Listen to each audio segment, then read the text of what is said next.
Daktari Hussein Mwinyi kwa mapinduzi haya makubwa katika sekta ya elimu. Hii ni modern school ya kisasa.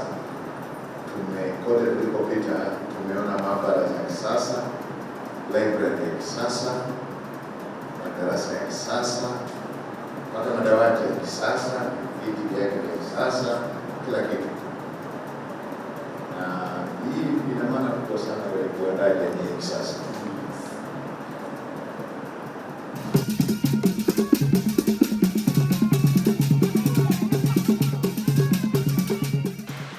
Na niwaambieni, si kwa mgeni tu ambaye akija hapa ataiona Zanzibar ikiwa imebadilika. Hata ninyi wenyewe mnaiona Zanzibar ikiwa imebadilika.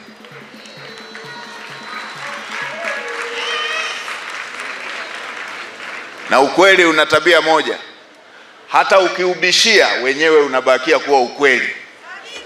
Zanzibar imebadilika na inabadilika kwa kasi,